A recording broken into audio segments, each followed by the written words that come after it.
Captain's log. Sailing vessel Aequus. Day 6. The calm before the storm. Seas are the most calm they've been this entire trip, at only 1.5 meters.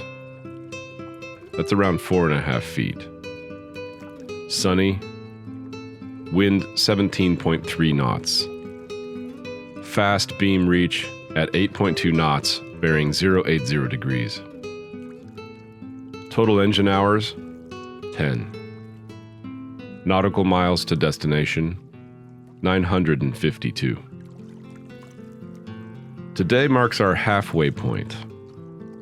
I'm not sure if I told you guys, but I started my career on the sea as a submarine sailor. On the submarine, halfway night would include a feast of steak, crab legs, butter, homemade dessert. Usually all the salad was far gone by then. It was always jovial, and everyone stood their watch stuffed to the gills. We decided to celebrate last night with the last of our fresh tuna, a couple of bottles of white wine, and a movie. Specifically, a documentary about climbing called Dawn Wall. The tuna was made into sushi, the wine into messages in a bottle, and the movie, wow. If you haven't seen that flick, it's amazingly inspiring. All around fun night.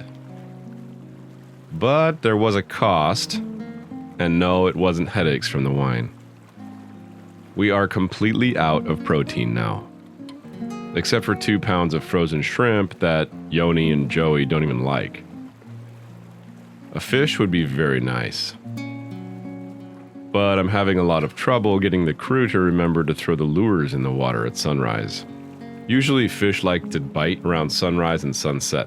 I don't know why. Maybe one of you can comment in the comments below and just explain that one.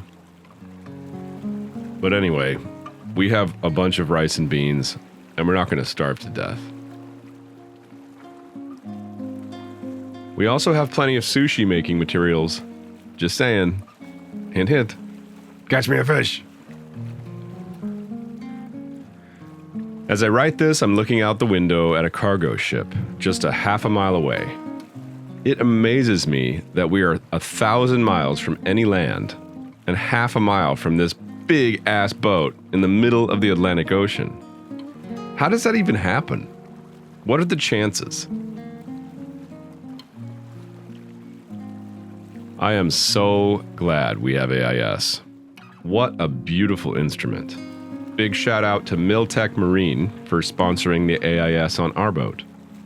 Link is in the description if you're looking for one. The winds are filling in nicely, and we've got a bit of current helping us out right now as well. We averaged 8.2 nautical miles an hour last night. That is so close to a 200-mile day. 8.2 times 24 is 196.8 nautical miles. Oh, man, so close. Yesterday, despite having major problems with the spinnaker, turned out to be such a great day. I think the hardship with the sails brought everyone a little bit closer. Today marks the first day in another trial. A second, very powerful, low-pressure system is about to slam into us. This will be the first time any of my crew have seen winds above 30 knots out to sea. The boat is in as good a shape as ever to weather this gale. The only thing I'm really worried about is the batten pockets in the main. They're situated on the port side of the sail, so we must be on a port tack to reef. Now let me explain that a little bit for the non-sailors among us. Being on a port tack is a fancy way of saying the wind is coming from the left side of the boat, over the boat to the right side of the boat, and the sails are then on the right side of the boat, catching the wind. That's the starboard side. Reefing means pulling the sails down as to reduce the area that catches the wind. So having to be on a port tack in order to reef means we can't lower the sail if the wind is on the wrong side. Yes, we can tack through the wind or jibe through the wind, but that becomes inherently dangerous as we're already overpowered, which is why we needed to reef in the first place. Are you following? I hope so. What this really means is we need to watch the wind more carefully, reef early, and sail a bit more conservatively. These are all really pretty words that don't mean shit when you're flying down waves in 40 knots of wind, but I've got a system. Hear me out here. At 21 knots sustained true wind, first reef. 24 knots, second reef. 29 knots, third reef. Now, these are just numbers. In application, it's all about feel. A good rule to live by out here is if you think you need to reef, then you should have reefed already. This is all in addition to the cardinal rule, always put a reef in at sunset. This was taught to me by a man that I call Padre. If you've been a fan of mine for a long time, you'll know him as Mark. He's the guy that sold me the catamaran. He was in my first ever video, which was a tour of that cat. If you look up Crowther Spindrift Tour, you'll find it. This rule is something that saved my ass in the Pacific more than once. I don't know if it's just me, but the wind seems stronger at night. Is that a fact? I know one of you knows this. Come on, cough it up. Comment below. Now that everyone has fallen into a routine, it's time to bestow a little bit more responsibility on watch. Not only will we be watching for boats and lights, but now we'll need to keep our eyes on the sky and look for fronts moving through this big low.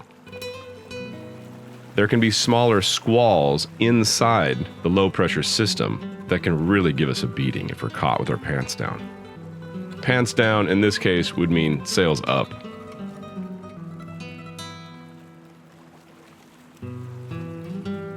We're nearing 40 degrees north now, and the nights are cold. Sweater and coat cold. Last year I splurged for a set of Gill OS2 offshore foul weather gear. $1,200 I spent on this outfit. I don't even like spending $50 on shorts, but oh man, they are so nice. I'm so toasty and warm. That outfit, a glass of tea, and Jamie is a happy boy. Speaking of these comfortable, toasty foulies, the time has come to get into them again and go out and see what preparations we'll need to make for the coming gale. I'll see you guys tomorrow.